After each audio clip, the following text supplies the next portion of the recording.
Untuk yang dipertua, apa yang saya ingin sentuhkan pada peluang kali ini ialah asas kepada mana-mana bajet adalah kestabilan politik dan keharmonian rakyat negara ini. Sebab itu kita perlu lihat balik apakah dia kestabilan politik dan keharmonian rakyat bagi negara ini.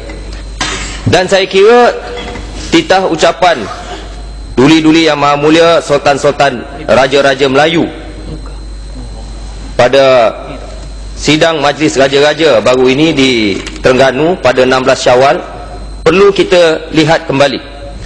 Apabila Paduka Tuanku Raja-Raja Melayu buat pertama kalinya dalam sejarah negara menyeru supaya soal berkaitan dengan hal ehwal raja-raja, keistimewaan, kedudukan, kemuliaan dan kebesaran Raja-Raja Melayu, agama Islam, bahasa Melayu tidak lagi dipertikaikan oleh mana-mana pihak.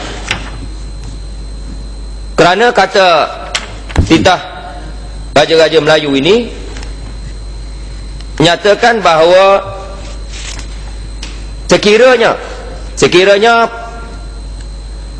soal berkaitan dengan keistimewaan, kedudukan, kemuliaan, kebesaran Raja-Raja Melayu, agama Islam, bahasa Melayu dan lain-lain dipertikaikan, ianya boleh menyebabkan negara ini terjebak dalam kancah perpecahan dan persengketaan antara kaum, sehingga menjejaskan keharmonian dan keamanan yang selama ini telah membawa kemajuan, pembangunan dan kejayaan pada negara ini.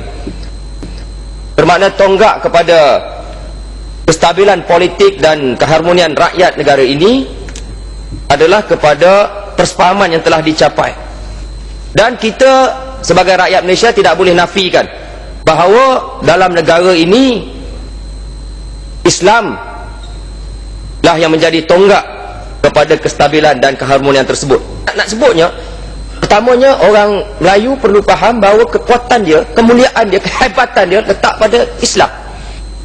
Dan ini merupakan tonggak kepada keharmonian, kestabilan politik dan keharmonian rakyat negara ini, seperti yang disebut dalam titah Raja-Raja Melayu pada 16 Syawal lepas. Tetapi hari ini tonggak ni yang menjadi sasaran, diserang oleh pelbagai pihak, kiri, kanan, atas, bawah, depan, belakang, sama ada di kalangan pemerintah maupun di kalangan sebelah sini, menyerang Islam seolah-olah Islam tak wujud langsung. Mereka mempertikaikan azan, syiar agama Islam. Mereka mempertikaikan tulisan Jawi, hantar memorandum minta supaya tulisan Jawi tak dilaksanakan, diamalkan lagi dalam negara ni. Mereka meminta, menuntut, contohnya supaya soal ketuanan Melayu, ketuanan Islam dipertikaikan di kalangan NGO, Majlis Peguam yang tanpa segan silu biadab mempertikaikan agama Islam,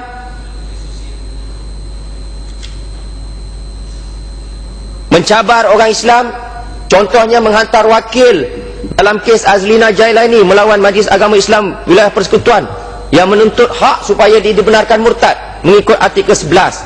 Majlis Peguam hantar, peguam bukan saja sebagai pemerhati tetapi terlibat secara langsung dalam kes tersebut, tanpa mengambil kira bahawa 40% lebih daripada ahli Majlis Peguam adalah orang yang beragama Islam. Tetapi mereka mengambil sikap bahawa Azlina Jailani perlu dibenarkan murtad mengikut Perlembagaan Persekutuan. Sampai ke peringkat dalam negara ini ada kumpulan yang dah berani cabar perkataan Allah tu sendiri, mengheret kita ke mahkamah, menuntut supaya dia juga boleh menggunakan perkataan Allah. Sehingga ada kumpulan yang sampai ke peringkat tidak menghormati perayaan agama Islam, mencemar perayaan-perayaan agama Islam dengan tuntutan-tuntutan yang tak ada kena-mengena dengan agama Islam. Perayaan Aidilfitri baru ni dicemar. Jadi kita lihat dalam keadaan sekarang ada kumpulan golongan yang sudah berani mencabar Islam sampai ke peringkat sehingga mencabar kestabilan politik dan keharmonian rakyat negara ini sendiri.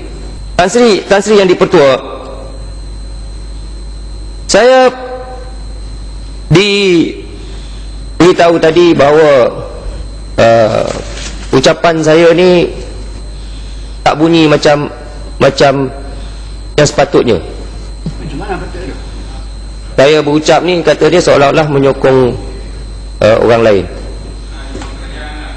Saya nak beritahu, dan saya tersebut banyak kali bahawa bagi saya yang penting agama saya Islam. Saya tidak peduli pada pandangan orang lain. Saya tidak peduli bahawa saya mesti orang kata toe the line.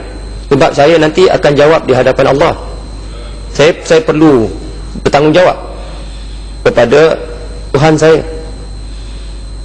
Sebab tu saya pernah buat kenyataan, pada saya Islam tu dulu.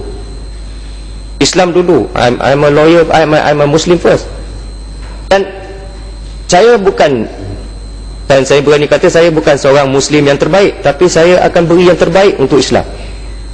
Kalau saya perlu perkatakan tentang Islam dalam dewan ini, saya akan perkatakan, walaupun ianya tidak senang didengari oleh pihak-pihak tertentu.